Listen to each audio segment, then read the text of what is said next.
Mon pare, per a mi, era una persona entranyable, lluitadora i molt treballadora. La gent que el coneixíem sabien que l'única obsessió que tenia era el de millorar la qualitat de vida de la gent del camp.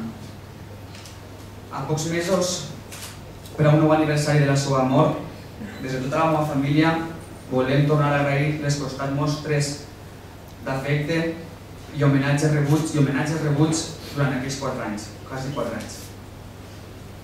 Però l'avui és un dels més importants, o dels més grans, quasi.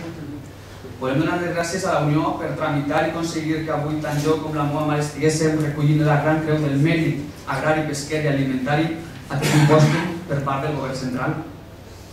I no res més que gràcies per seguir tenint-ho tan present i continuar en la seva feina. Gràcies a tots i bona nit.